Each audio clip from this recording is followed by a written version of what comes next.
శ్రీ విఘ్నేశాయ నమః, శ్రీరామాయ నమః, శ్రీ హనుమతే నమః. భక్తి ప్రేక్షకులకు స్వాగతం. కార్యసిద్ధిలో గ్రహదోష నివారక సిద్ధి. మనకి జీవితంలో అనేక రకాల గ్రహదోషాలు ఏర్పడుతూ ఉంటాయి. ఏ గ్రహానికి ఏ దోషం మనకి ఆపాదింపబడ్డా, ఏ గ్రహం వల్ల దానికి పరిహారం కోసమని ఒక మార్గం చెప్పబడ్డది.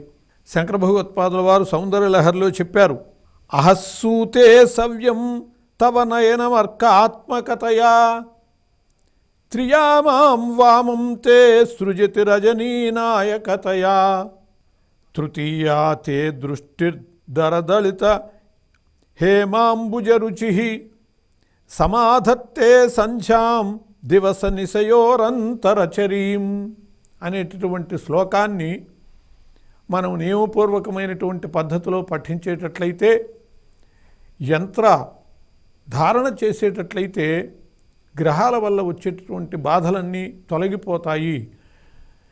జీవితంలో మంచి గ్రహస్థితులు దశాంతర దశలు మనకి తటస్థిస్తే ఇబ్బంది లేదు. అలా తటస్థించినప్పుడు వరుసగా ఇబ్బందులనే మనం ఎదుర్కొంటూ ఉంటాం. అలాంటప్పుడు ఈ యంత్రాన్ని ధారణ చేసి ఈ శ్లోకాన్ని పఠించేటట్లయితే దానివల్ల మనం కష్టాల నుంచి బయటపడతాం. తల్లి, అహస్సూతే సవ్యం తవ నయనం అర్కాత్మకతయా, నీ కుడి నేత్రం ఉన్నదే అది సూర్య సహితమైనటువంటి సూర్యాత్మకమైనటువంటిది.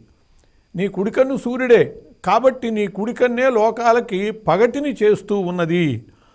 త్రియామాం వామంతే సృజతి రజనీనాయకతయా, నీ ఎడమ కన్ను ఉన్నదే అది రజనీనాయకుడు, చంద్రుడు. అందువల్ల నీ ఎడమ కన్నే లోకానికి రాత్రిని కలిగిస్తూ ఉన్నది. ఇక తృతీయాతే దృష్టి దరదళిత హేమాంబుజరుచి, ఇక మూడవ నేత్రం ఉన్నదే నొసటి కన్ను, అది బంగారపు కమలము యొక్క వర్ణము కలిగినటువంటిదై దాని దృష్టి ద్వారా సమాధత్తే సంధ్యాం దివస నిశయోరంతరచరీం, పగటికి రాత్రికి మధ్య ఉండేటటువంటి సంధ్య ఏదైతే ఉన్నదో ఆ సంధ్యని పగటిని కుడికన్ను సూర్యాత్మకమైనది చేస్తుంది, రాత్రిని చంద్రాత్మకమైనటువంటి ఎడమకన్ను చేస్తుంది. ఇక ఈ మూడవ నేత్రం ఉన్నదే నీ యొక్క మూడవ నేత్రము ఆ రెంటి మధ్య ఉండేటటువంటి సంధ్యా సమయాన్ని చేస్తూ ఉన్నది అని చెప్పేటటువంటి ఈ శ్లోకాన్ని దీర్ఘ చతురస్ర యంత్రం, దాన్ని నవ సమభాగయుతంగా చెయ్యాలి, 9 భాగాలు చెయ్యాలి.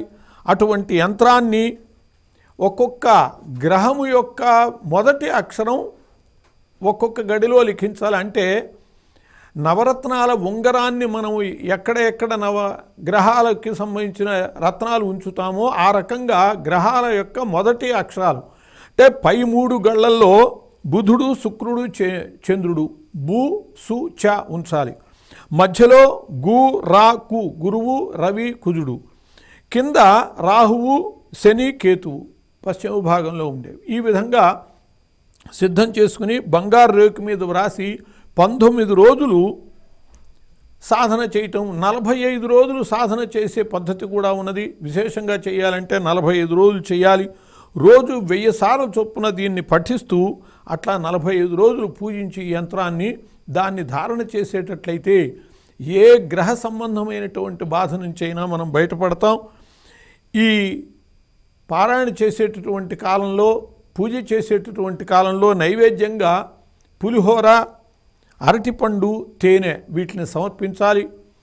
అలా 45 రోజులు 1000 సార్లు చొప్పున ఈ యంత్రానికి పూజ చేస్తూ శ్లోక పఠనం కనుక చేసేటట్లయితే గ్రహ బాధల నుంచి బయటపడి సుఖంగా జీవించగలుగుతాము అని చెప్పి భగవత్పాదుల వారు అందించినటువంటి దాని మీద ఋషికల్పులైనటువంటి వాళ్ళు తెలియజేశారు. స్వస్తి.